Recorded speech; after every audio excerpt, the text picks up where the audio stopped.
everyone. Welcome to Golf Live. I'm Jessica Marksbury, and we have a really fun show lined up for you today, including 2 celebrities who love the game and a brand new workout video from social media sensation Paige Spiranac. But first, let's talk about what's going on this week, the PGA Championship. It's hard to believe the final major of the season is already here, but based on the number of quality storylines we have to talk about heading into the week, it may turn out to be the most exciting major of the year.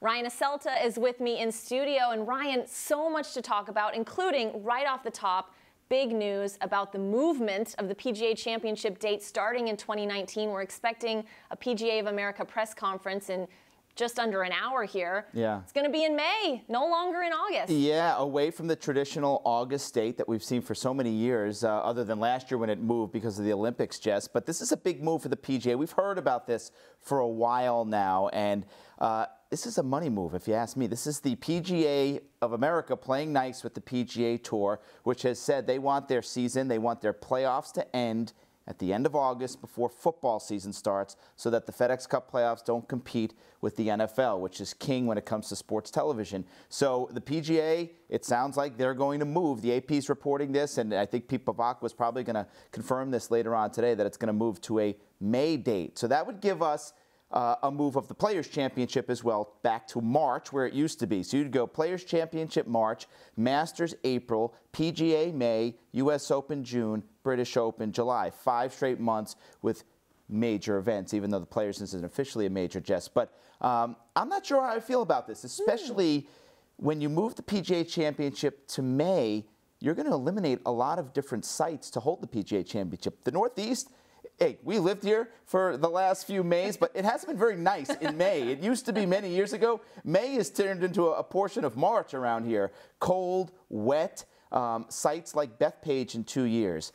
Trump Bedminster scheduled to hold a PGA Championship. How about Oak Hill in upstate New York in the middle of May? That is going to be chilly, Jess. Not your traditional 90-degree summer day, which we've gotten used to for the PGA Championship. That is a great point. However, you can't help but think this will kind of up the cachet of the PGA Championship a little bit. It's always, being the 4th major of the year, tends to be, you know, kind of maybe a little bit forgotten. People tend to say, oh, you know, we get so excited about the first 3. PGA is just kind of left there as the last major of the year. Not going to be the case anymore. Yeah, I know what you're saying, but I think the PGA, like I said, they're playing nice here because when it comes to the TV sports landscape in August, there's not much going on. So the PGA Championship is actually a showcase event for the end of the summer when not many people are watching sports on TV. They're on vacation, at the beach, whatever. So moving it to May, when it's going to be a lot busier, a lot more going on. You're going to have the NBA season coming to an end, the NHL, baseball going on there as well. We'll see. I'm not sold yet. I'm not sold. Yeah. All right. I like your skepticism here, Ryan. This is very interesting. Well, of course, we have to talk about the other huge storyline of the week. Jordan Spieth attempting to complete the career Grand Slam to become the youngest player ever to do so.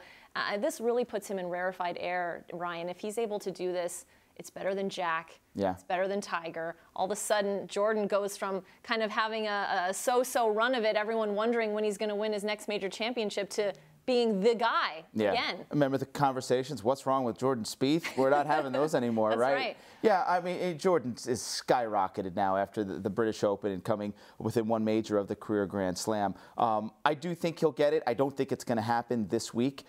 He will win a PGA Championship at some point over his career, and I don't think it's going to take him very long. He's only 24 years old. I just don't think it sets up very well this week for him at Quail Hollow. I don't think it's a golf course that fits his game. I think the course is a driver's golf course, both length and accuracy. Jordan's neither great at either one of those. The accuracy is traditionally a problem with him.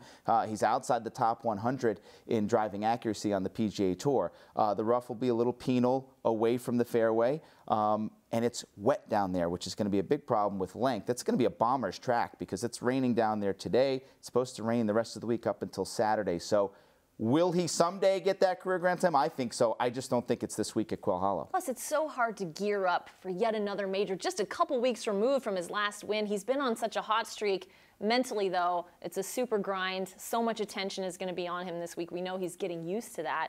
Yeah. Another player that I think all eyes are going to be on, Rory McIlroy, Ryan, has had so much success at Quail Hollow. Can you imagine just how irritating it might be for him if Jordan gets to the career Grand Slam before he does it after so many attempts at the Masters over the last few years? I know. He's had, what, 4 chances at the Masters to try to complete this. Yeah, Rory, the odds-on favorite going in for many reasons. I think the course sets up perfectly for him. He's won twice at Quail Hollow at the Wells Fargo Championship.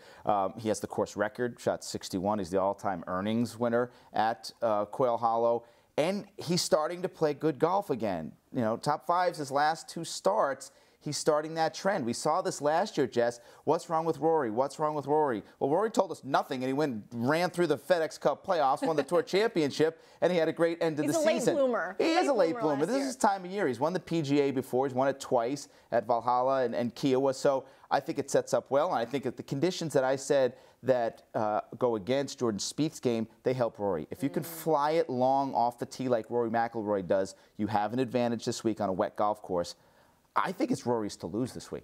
Well, and we know the course can yield some very low scores, at least in the Wells Fargo Championship over the last few years. Rory, of course, has the scoring record from 2015 at 21 under par. Amazing, yeah. But they're going to be seeing a different track this year, Ryan, considering the extensive renovations that have been done over the last year. They didn't play the Wells Fargo there this year. They're trying to toughen the place up.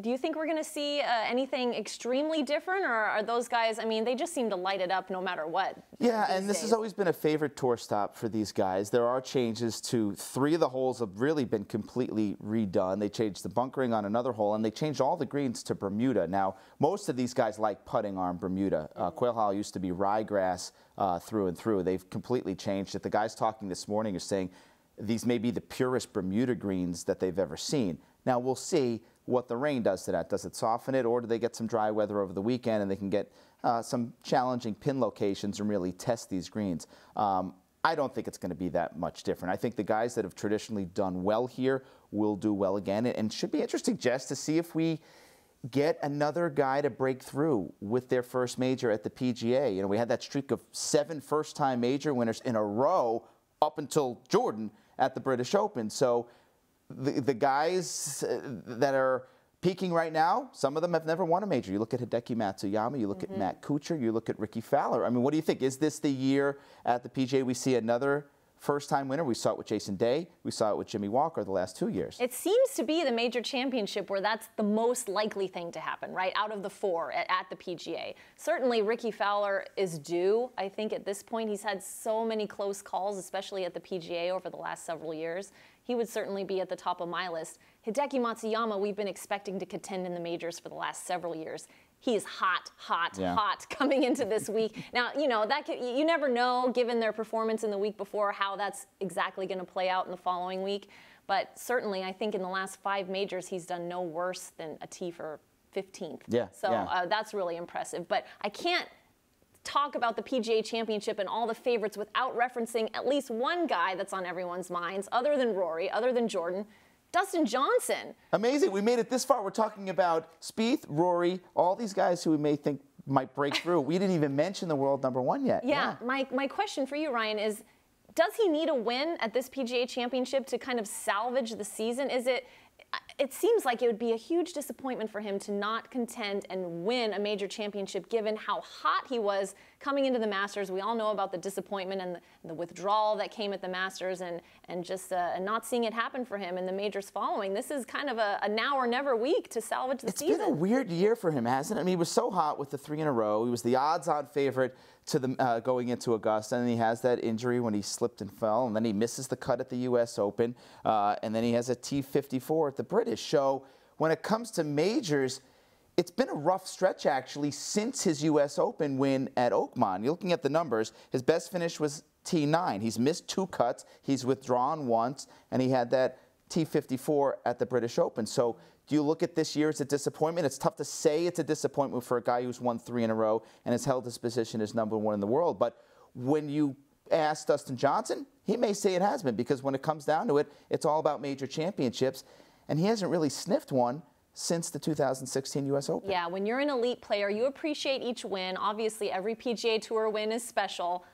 But for Dustin Johnson, it's all about major championships at this point. Just like Rory, just like Jordan, just like Jason Day. Yeah. That's what they all want. And certainly, it would seem like this course could line up well for him. If he starts, bombing it down the fairway like we know he can, right, maybe he and Rory can have a nice toe-to-toe match. It could be that long and straight may win this thing, Jess. Yeah, and as with the PGA Championship comes golfers' last chance at major glory in 2017. We talked earlier, of course, about a golfer possibly breaking through this week at Quail Hollow for his first. Well, Tour veteran Paul Casey, that quest for a major title is now 16 years and counting. I recently sat down with the now 40-year-old Casey, who says the adversities overcome off the course has made him hungrier than ever for that elusive major championship.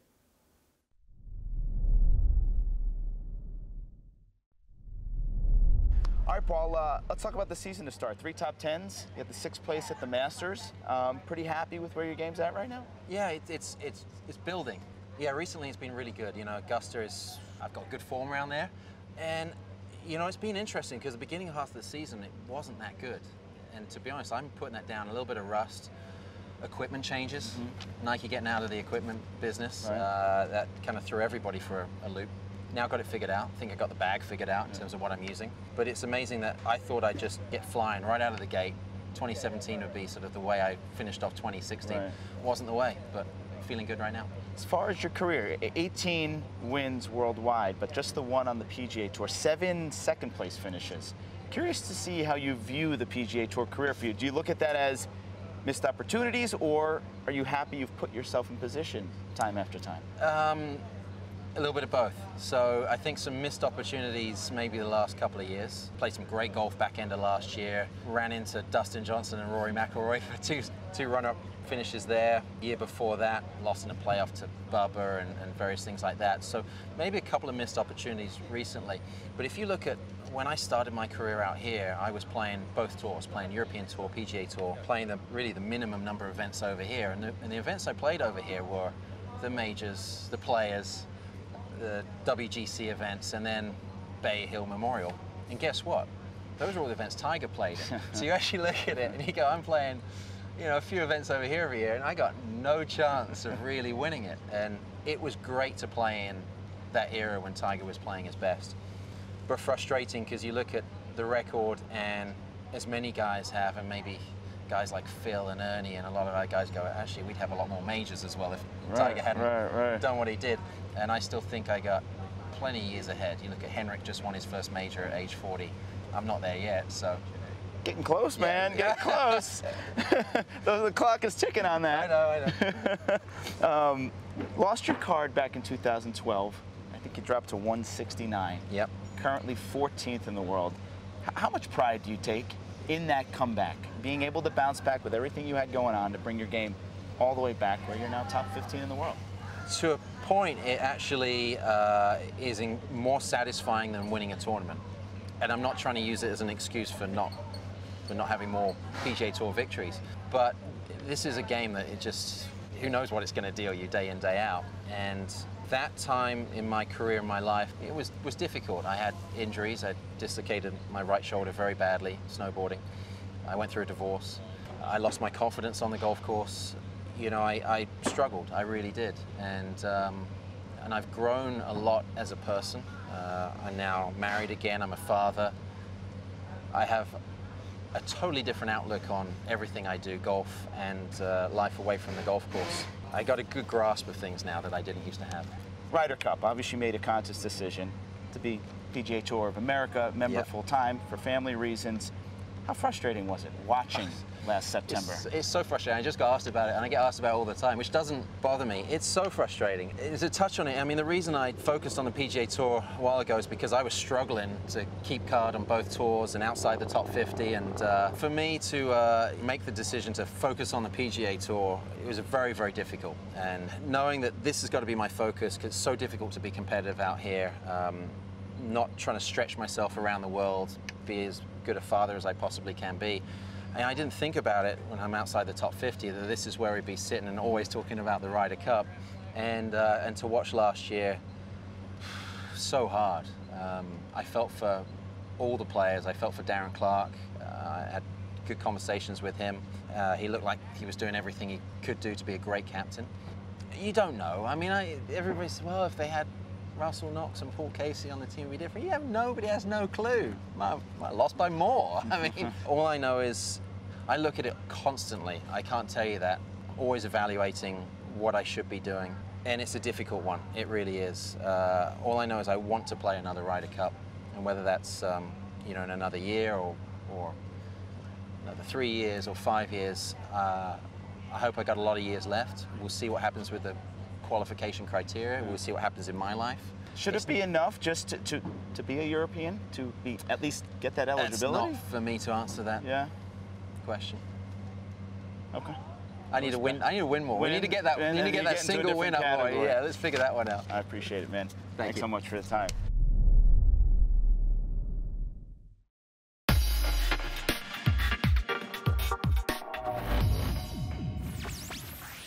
Give me 45 seconds. I'll have you hitting a draw in 4 to 5 shots with my 45-degree draw drill. So you're going to take 2 dowels, and from your target line, you're going to place one at 45-degree angle back there. You're going to place one at 45 degrees of an angle in front. So when you set up to hit a draw, you have to have the club swinging from the inside. So take your target hand, put it at a 45-degree angle. Take your stance, set up at a 45-degree angle. Next, you're going to set your club at a 45-degree angle, but finally, make sure that club face is finishing at a 45-degree angle. So let's see how we do.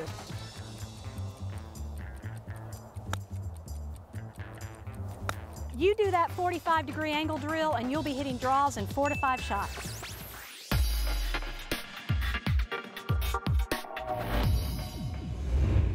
Hi, I'm UFC fighter Cub Swanson, and I'm here today to show you guys some proper golf course etiquette. Rule number 1, make sure you greet your partner with a warm and friendly handshake. How's it going? Hey, man. Oh, you ready for this? Yeah. Nice day. Yeah, it's great.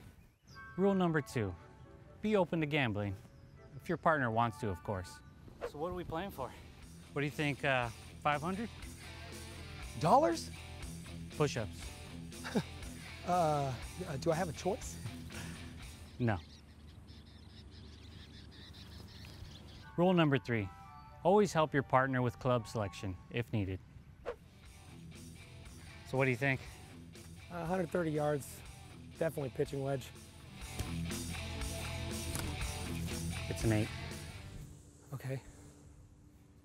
Rule number 4, always celebrate your partner's successes with enthusiasm. Oh! Whoa! Yeah! Oh yeah! Give me that. Oh, all right. Rule number 5, always protect your partner from the dangerous wildlife on the golf course.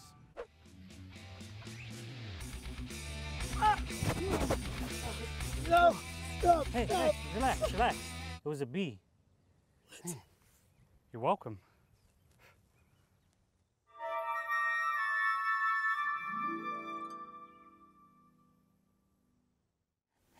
I can't help but smile and laugh when I look at that segment. It was so much fun filming that with Cub Swanson, UFC fighter. And speaking of celebrities who love golf, actor and comedian Ray Romano is also an avid player. Now, while he spent much of his career performing in front of large crowds, you might be surprised to learn he actually gets nervous when playing in front of one. We caught up with Ray at the American Century Championship in Lake Tahoe to pick his brain about the game we all love. Check it out. I've played tons of golf, studied with the Hank Haneys of the world, and I still pretty much stink.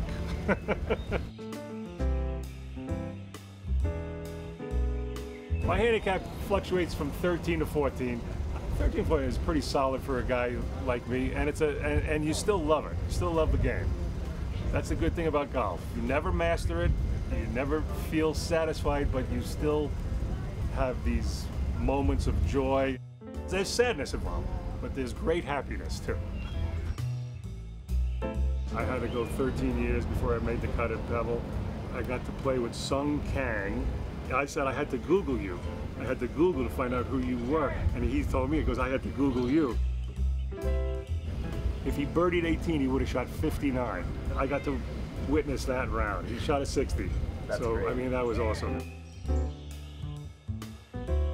I have a lot of neuroses, and I do a lot of mind betting. Like, oh, on a golf course, I'll say if I don't break 90 today, I can't watch TV for the next 3 days. And Hank Haney said, he told me in his speeches, when he talks, he uses me as an example of what not to do on the golf course. Be in your head, be about score, be about things. Just the shot, just think of the shot. So that's probably the tip I should listen to. You know, you would think you wouldn't be nervous. You've been up on stage in front of these men. That doesn't apply because it's not your thing. It's not what you're good at. So I'm still nervous in front of crowds and stuff. When I walk off the golf course, I think, well, at least I know I'm good at something. I can do stand-up comedy. I know I've gotten far in that. I've gotten pretty good at that. Golf can humble you, you know, and that's the good thing about it.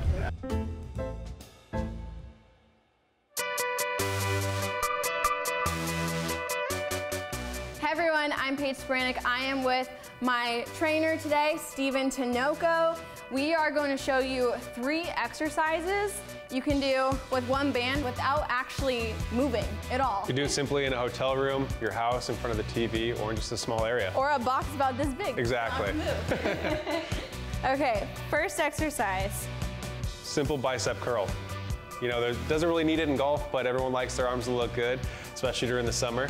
So, simple band bicep curl. Curls for the girls. You could do 4 sets of 10. Okay. So it depends on how your muscles are feeling and everything that day. So next thing we're gonna do is just to do a shoulder press with the band also. You can be in the same exact position. Like doing the shoulders because you incorporate your shoulders, especially in the golf swing. Like can be very, very tight, but at the same time having the flexibility with them also. How many? We're gonna do 12 shoulder presses with the band. So next thing we're gonna go into especially a side walk or a side lunge, whatever you wanna call it with the band. This really works the outer hip muscles and helps burn the thighs also. Because in a golf swing, you're very explosive with the hips, Paige is especially. So she really likes this to really strengthen the hips and everything. Oh, it burns so good. Jeez. We're gonna do 20 total, 10 each side. Okay. I feel good. Fantastic. That was tough, and honestly, what I had to do, I just had to move my hands from here to here, and I got a great full body workout. Well, that's a wrap for this week's episode of Golf Live. We'll be back with a brand new episode next week, but until then, be sure to visit Golf.com for all the latest golf news and exclusive video content, especially surrounding the PGA Championship, because there's bound to be many exciting storylines to follow. Thank you so much for joining us, and enjoy the week.